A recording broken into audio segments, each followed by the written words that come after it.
মুসলমানদের একটি বাধ্যতামূলক ধর্মীয় ইবাদত হচ্ছে হজ। শারীরিক ও আর্থিকভাবে সক্ষম এবং তার অনুপস্থিতিতে পরিবারের ভরণ পোষণ করতে পারা প্রাপ্তবয়স্ক মুসলমানদের জীবনে অন্তত একবার হজ করতে হয়।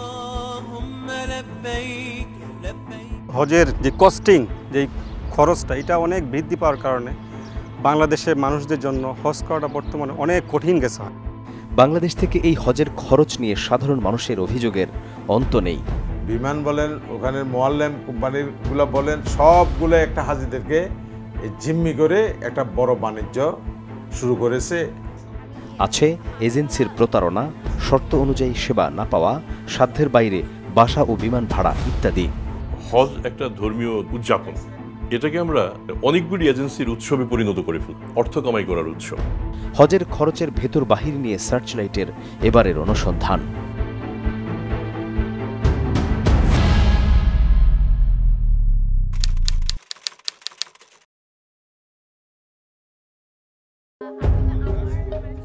চলতি বছর দফায় দফায় নিবন্ধনের মেয়াদ বাড়িয়েও হজের কোটা পূরণ করতে পারেনি বাংলাদেশ। 1,27,198 যাত্রী হজে যাওয়ার কথা থাকলেও সবশেষ তথ্য অনুযায়ী নিবন্ধিত হজযাত্রীর সংখ্যা প্রায় 85,000। হজযাত্রী কম হওয়ার কারণ জানতে চেয়েছি হজের পরিচালকের কাছে। সার্বিকভাবে আমাদের কাছে যেটা তথ্য আসছে যে আমরা তো হাজি সাহেব যারা রেজিস্ট্রেশনের জন্য অ্যাপ্লাই করছেন তাদের নিয়ে কাজ করছি। হাজি কম হওয়ার বিষয়টি আমরা এখন হয়তো হজের পরে আরও এটার বিষয়ে আরও তো দেখব যে কিভাবে আরও বাড়ানো যায়। আমরা অন্তত শতাধিক সাধারণ মানুষের সাথে কথা বলেছি। খরচ বেশি হওয়ার কারণে হজ করা দিন দিন সামর্থ্যের বাইরে চলে যাচ্ছে বলে মনে করেন অধিকাংশই। মাহমুদুল হাসান তাদের একজন, যিনি পাবলিক বিশ্ববিদ্যালয় থেকে পড়াশোনা শেষ করে হাজিদের সেবায় আত্মনিয়োগ করেছেন। বাংলাদেশে আসলে প্রত্যেকটা মুসলমানের একটা স্বপ্ন, যারা যেই স্বপ্নটাকে ছোট থেকেই তিলে তিলে বুকে ধারণ করে যে একবার হইল বাইতুল্লাহ যাবে আর কি। কিন্তু হঠাৎ করে এই হজের যে কস্টিং, যেই খরচটা, এটা অনেক বৃদ্ধি পাওয়ার কারণে বাংলাদেশের মানুষদের জন্য হজ করাটা বর্তমানে অনেক কঠিন গেছে হয়। 5 বছর আগেও যে হজ 3 থেকে 4 লাখ টাকায় করা যেত, সেটি এখন 6 থেকে 8 লাখে। যদিও এবার খরচ কিছুটা কমেছে, তবে হজের খরচের বড় অংশ বিমান ভাড়া, যা নিয়ে প্রশ্ন তুলেছেন মাহমুদুল হাসান। আমাদেরকে যেই কথাটা বলা হয় যে বিমান যাওয়ার সময় ফুল হয়ে যায় কিন্তু আসার সময় ফাঁকা আসে। আসলে আসার সময়ও যদি ফাঁকা আসে, তারপর 150-এর উপরে বিমান ভাড়াটা হওয়ার কথা না। এই বিমান ভাড়াটাই যদি আমাদের বাংলাদেশ সরকার এবং হজ মন্ত্রণালয় যদি কমায়, তাহলে বাংলাদেশের মুসলমানদের জন্য হজ করাটা অনেকটা ইজি হয়ে যাবে। হজের ওয়েবসাইটের তথ্য বলছে, একজন হজযাত্রীর বিমান ভাড়া বাবদ খরচ 1,94,800 টাকা। খাবার, বিছানাপত্র ও মোয়াল্লিম সেবা 1,26,384 টাকা। বাড়ি ভাড়া 1,69,410 টাকা। এর বাইরে পরিবহন ব্যয় বা ভিসা ফির মতো খরচগুলো প্রায় অপরিবর্তিত।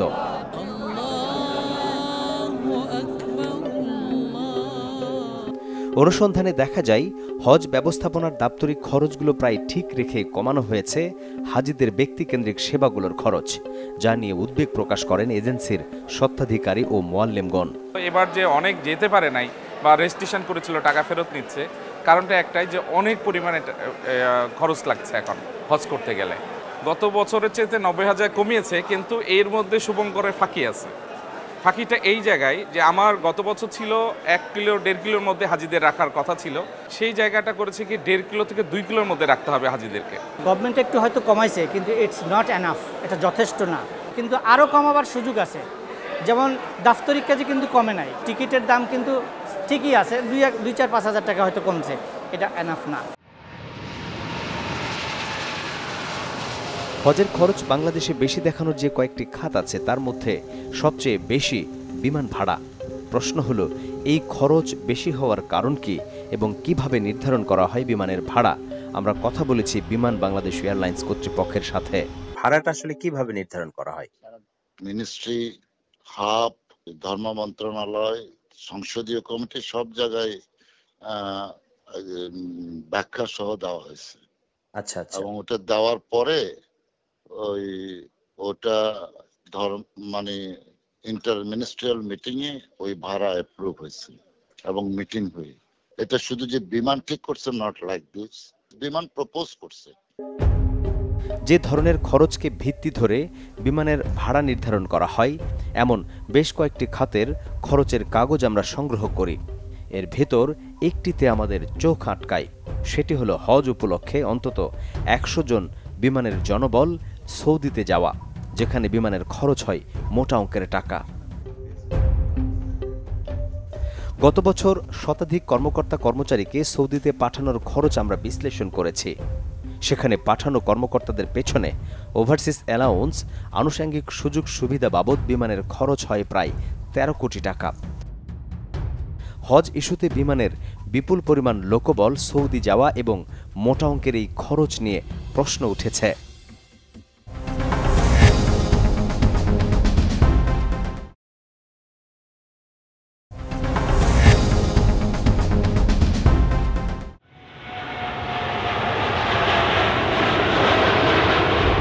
যে কোনো আন্তর্জাতিক রুটে ফ্লাইট পরিচালনার জন্য সংশ্লিষ্ট এয়ারলাইন্সকে ওই দেশের বিমানবন্দরে ground handling agent, engineering support এবং জেনারেল সেলস এজেন্টের মতো ৩টি গুরুত্বপূর্ণ সাহায্যকারী সংস্থার সাথে বাধ্যতামূলক চুক্তিবদ্ধ হতে হয়, কারণ এই ধরনের সহযোগিতা ছাড়া ফ্লাইট পরিচালনা অসম্ভব। মোটা অঙ্কের টাকা দিয়ে বিমান বাংলাদেশ এয়ারলাইন্স এই ধরনের সেবার সাথে বেশ আগে থেকেই চুক্তিবদ্ধ।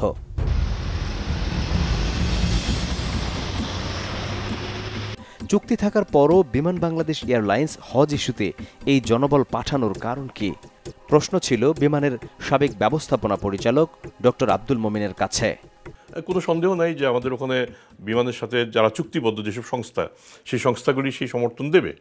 আবার একই সাথে এটাও আমাদের দেখতে হবে যে আমরা যে পরিমাণ লোককে কাজের জন্য সেখানে নিয়ে যাচ্ছি, এর মধ্যে কতটা কাজের জন্য আর কতটা উৎসব করার জন্য, এটা কিন্তু মানে আমাদের আগাগোড়াই মনে রাখতে হবে যে এটা কোনো বেনিফিট প্রদান করার কোনো জনগণের টাকায় বেনিফিট প্রদান করার কোনো সংস্থা বিমান না, এবং সেটা আমরা পারিও না। শুধু বাংলাদেশ বিমান কেন, যে কোনো এয়ারলাইন্সের কাজ হচ্ছে যাত্রী সেবা। যাত্রী সেবা মানে যাত্রী পরিবহন, নিরাপদে পৌঁছানো, নিরাপদে ফিরিয়ে আনা।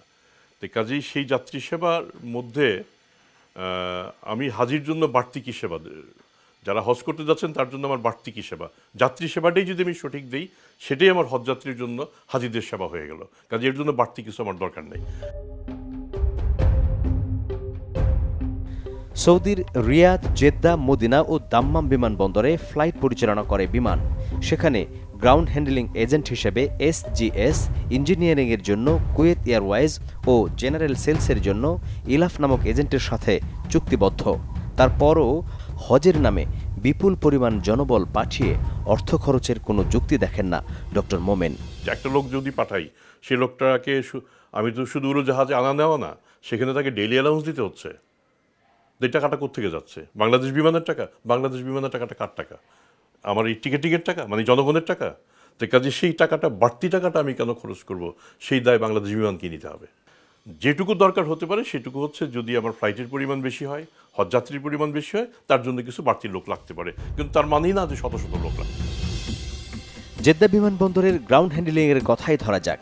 বিমানের শিডিউল ফ্লাইটে বোয়িং 737-এর জন্য ৫,৯০০ রিয়াল, বোয়িং 787-এর জন্য ৭,৫০৫ রিয়াল এবং বোয়িং 777-এর জন্য ৮,৮০০ রিয়াল পরিশোধ করতে হয়। কিন্তু হজ ফ্লাইটে হাজিদের নিরবিচ্ছিন্ন সেবায় সময় বেশি লাগায় খরচ বাড়িয়ে B737-এ ৬,১৯৫ রিয়াল, B787-এ ৭,৮৮০ রিয়াল ও B777-এ ৯,২৪০ রিয়াল পর্যন্ত পরিশোধ করতে হয় বিমানকে। এই ধরনের চুক্তি থাকার পরও হাজিদের সেবায় অনকর্পোরেশন সার্ভিস ওসিএস-এর আওতায় বিমানের নিজস্ব জনবল পাঠানোর যৌক্তিকতা নিয়ে প্রশ্ন তোলেন পররাষ্ট্র মন্ত্রণালয়ের সাবেক সচিব মোহাম্মদ তৌহিদ হোসেন। চুক্তি অনুযায়ী বিমানের ওখানে কোনো ভূমিকা না থাকে, তাহলে এই অর্থ ব্যয় আসলেই অনুচিত ছিল। সেটা তারা না করলেও পারতেন, এবং আমরা জানি যে বিমান তো প্রায় প্রতি বছরই প্রচুর লস দিচ্ছে। যদি এটা সম্পূর্ণ অপ্রয়োজনীয় হয়ে থাকে চুক্তি অনুযায়ী, তাহলে এই ধরনের ব্যয় সংকোচন করার চেষ্টা করাই সবসময় উচিত, যাতে করে লসের পরিমাণ কম হয়। কারণ লস তো চূড়ান্ত বিচারে হজযাত্রীদের উপর চাপুক আর সরকারের উপর চাপুক, জনগণের উপরই তো চাপতেছে, টাকাটা তো জনগণের কাছ থেকে আসবে। হজ ইস্যুতে শতাধিক লোক পাঠানোর বেশ কিছু নথি আসে আমাদের হাতে। সেখানে দেখা যায় এই জনবলকে পররাষ্ট্র মন্ত্রণালয় থেকে নট ভার্বাল ইস্যু করে রাষ্ট্রীয় কাজে সৌদিতে পাঠায় বিমান। অন্যদিকে ভিসায় দেখা যাচ্ছে শ্রমিক ভিসা। মজার বিষয় হলো, এই ভিসা ইস্যু করেছে যে কোম্পানির সাথে বিমান গ্রাউন্ড হ্যান্ডেলিং সার্ভিসের জন্য চুক্তিবদ্ধ। এখন প্রশ্ন হলো, রাষ্ট্রীয় কাজে শ্রমিক ভিসায় বিমানের কর্মকর্তা কর্মচারী যায় কিভাবে? কথা বলেছি মার্কিন যুক্তরাষ্ট্রে নিযুক্ত বাংলাদেশের সাবেক রাষ্ট্রদূত হুমায়ুন কবিরের সাথে। একটা বাইরের কোম্পানিকে আমরা রেখেছি যে কাজটা করার জন্য, আবার আমরা বাংলাদেশি সরকারি কর্মকর্তাদের পাঠাচ্ছি সেই একই কাজ করার জন্য সরকারি অর্থ ব্যয় করে। এটা কিন্তু আর্থিক ব্যবস্থাপনার দিক থেকে মানে সহি কাজ বলে আমার কাছে, বা শুদ্ধ কাজ বলে মনে হয় না। চুক্তিবদ্ধ কোম্পানির শ্রমিক ভিসায় বিমানের কর্মকর্তাদের সৌদি যাওয়া, আবার তাদেরকেই সার্ভিসিং বাবদ প্রতি ফ্লাইটে টাকা পরিশোধ করা, এমনকি একই সাথে হজ ইস্যুতে রাষ্ট্রীয় কাজে সৌদি যেতে বাংলাদেশ সরকারের অনুমোদন, বিষয়গুলোকে কিভাবে দেখেন হুমায়ুন কবির? মানে একজন মানুষ সরকারি দায়িত্বে যদি যান, তাহলে তিনি সরকারি দায়িত্বেই যাচ্ছেন। সেক্ষেত্রে বিদেশিদের কাছ থেকে বা বিদেশির কাছ থেকে আবার তাদের ওখানে কাজ দেখাবার জন্যে কাগজপত্র তৈরি করা, এটা বোধহয় আমার মনে কাজটা ঠিক কাজ না। কিন্তু ওই যে বললাম যে আমরা সব কিছুকেই ইনফর্মালাইজ করে ফেলি, আমরা নিয়ম কানুনের চাইতে ব্যক্তিগত সুবিধা অসুবিধা সেই দিকে বেশি মনোযোগী থাকি। শ্রমিক ভিসায় বিদেশে গেলে জনশক্তি কর্মসংস্থান ব্যুরোর স্মার্ট কার্ড নেওয়া সরকারি আইনে বাধ্যতামূলক। সংশ্লিষ্ট দপ্তরে যোগাযোগ করে জানা যায়, বিমানের জনবল শ্রমিক ভিসায় সৌদিতে গেলেও এই স্মার্ট কার্ড সংগ্রহ করেননি, যেটাকে আইনের লঙ্ঘন হিসেবে দেখেন প্রতিষ্ঠানটি। সাধারণ নাগরিক বা একজন ওয়ার্কার দেশের বাইরে গেলে রুলটা কি? না, সেটা রুলটা হলো যদি ওয়ার্কার হিসেবে যায়, ওয়ার্ক পারমিটে যায়, এই ভিসায় যায়, তাহলে আমাদের ম্যান পাওয়ার আমরা দেই এবং এটা লাগবে আর কি, এই হলো বিষয়। এটাই আইন। এটাই হজ ইস্যুতে বিমানের যে সমস্ত কর্মকর্তা কর্মচারী জেদ্দায় যান, তারা আসলে হাজিদের সেবায় কোনো কাজ করেন কিনা জানতে চেয়েছি প্রত্যক্ষদর্শী মাহমুদুল হাসানের কাছে। মানে হজের সময় বাংলাদেশে ইমিগ্রেশন এবং সৌদির ইমিগ্রেশন দুইটা কিন্তু বাংলাদেশেই হয়। তারপর আমরা যখন গত বছর হজে যখন গেলাম, এখানে আপনার বিমানে ওঠার পর ওখানে যখন নামি, হোটেলে যাওয়া পর্যন্ত আসলে বাংলাদেশ বিমানের লোকজন গিয়ে ওখানে হেল্প করেছে এরকম কিছু আমি দেখিনি। একই বক্তব্য সৌদি প্রবাসী সৈয়দ আহমেদের, যিনি দীর্ঘ 23 বছর ধরে জেদ্দায় চাকরির পাশাপাশি সাংবাদিকতা করেন। লাগেজ ধরার জন্য বা হাজিদেরকে মেনটেন করার জন্য এখানে কিছুই করার নাই। এখানে যখন ইমিগ্রেশনটা ঢাকায় হয়, ওখানে তারা কিন্তু নেমে তাদের গাড়ি রেডি থাকে, তারা সুন্দরভাবে তারা চলে আসে মক্কায় এসে তাদের যে লোকাল মোয়াল্লেম থাকে, যেটা বাংলাদেশ থেকে, উনি তাদেরকে কোন হোটেলে তাদেরকে দিচ্ছে এবং তারা এটা ডিস্ট্রিবিউশন করে তাদেরকে সেখানে পৌঁছে দেয়। এইটি হচ্ছে মূল সার্কেলটা কিন্তু কাজটা। কিন্তু আসলে যারা এই যে ওভারঅল কথাগুলি বলছে যে আমরা গিয়ে এই কাজ করি, হাজিদের খেদমত করি, হাজিদেরকে উঠিয়ে দিচ্ছি বা দিয়েছি, এগুলো কিন্তু আসলে বানোয়াট কথাবার্তা। আমরা এ বিষয়ে জানার জন্য বিমানের ব্যবস্থাপনা পরিচালকের সাথে বারবার যোগাযোগ করেও কথা বলতে পারিনি।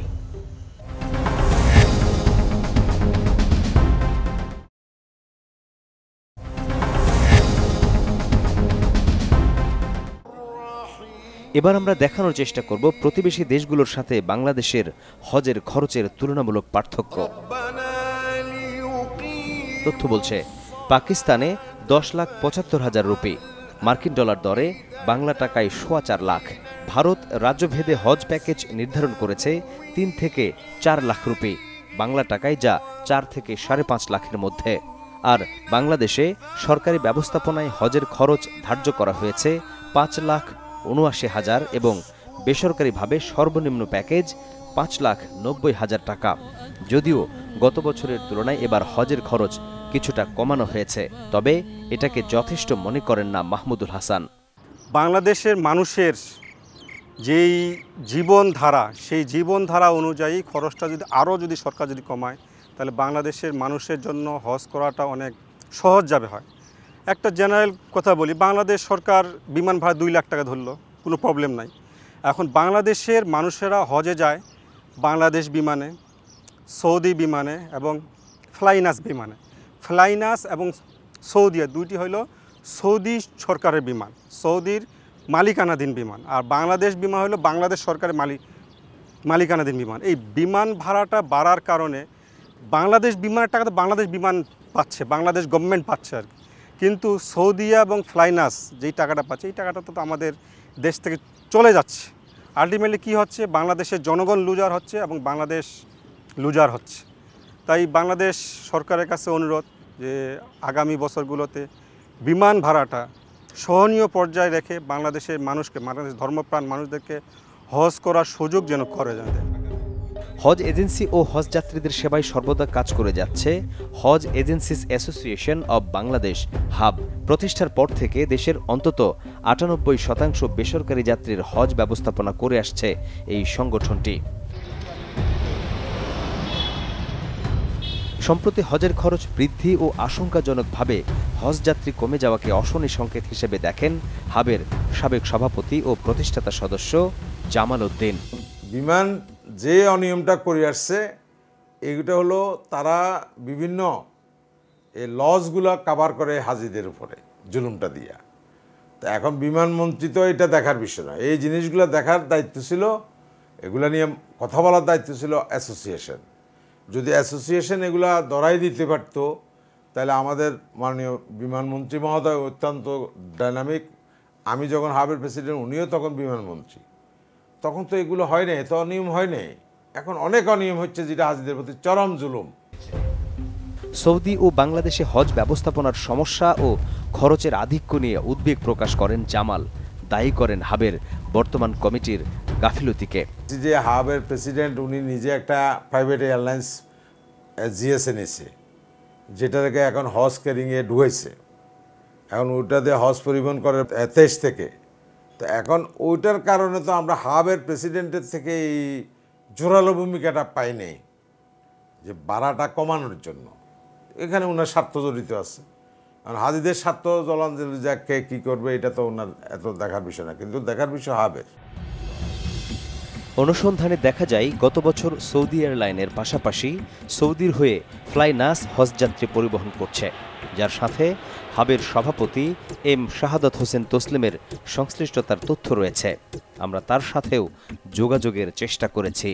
গত বছর থেকে যে ফ্লাইনাসটা বাংলাদেশে হাজিদের সেবা করছে এইটার সাথে আপনার সংশ্লিষ্টতা আছে এরকম, যে কারণে আপনি এই হাজিদের ভাড়া, বিমান ভাড়া কমানো নিয়ে ভূমিকা রাখেননি বা রাখতে পারছেন না? আমি সবচেয়ে বেশি বিমান ভাড়া নিয়ে কথা বলি। আমি অসুস্থ, এখন আমি হসপিটালে আছি। অ্যাকচুয়ালি আমি সুস্থ হয়ে আমি কল দিলাম, আমি অসুস্থ আছি। বাংলাদেশ থেকে যে পরিমাণ হজযাত্রী সৌদি আরব যায় তাদের অর্ধেক পরিবহন করে বিমান বাংলাদেশ এয়ারলাইন্স ও বাকি অর্ধেক সৌদির এয়ারলাইন্স কোম্পানি। হজযাত্রীদের বিমান ভাড়া নির্ধারণ নিয়েও প্রশ্ন তোলেন বিমানের সাবেক এই ব্যবস্থাপনা পরিচালক। ভাড়াটা যখন নির্ধারণ হয় তখন হিসেব হচ্ছে যে অর্ধেক যাত্রী সৌদিয়া পরিবহন করবে, অর্ধেক যাত্রী বাংলাদেশ বিমান পরিবহন করবে কিংবা বাংলাদেশের এয়ারলাইন্সগুলি পরিবহন করবে। এখন যে বাড়তি যে টাকাটা, যে মনে হচ্ছে যে টাকাটা, এই বেনিফিটটা কিন্তু শুধু যে বাংলাদেশ পাচ্ছে তা না, অর্ধেকের বেশি টাকা চলে যাচ্ছে আপনার সৌদি আরবে, এবং সেটা তো জনগণের ঘাট থেকে যাচ্ছে স্যার। কোনো সন্দেহ নেই। আপনি জনগণের, আপনি সরকারের যত ব্যয়, সরকারি মালিকানাধীন প্রতিষ্ঠান হিসেবে বিমানের যত ব্যয়, সব তো সরকার, দেশের মানুষেরই টাকা।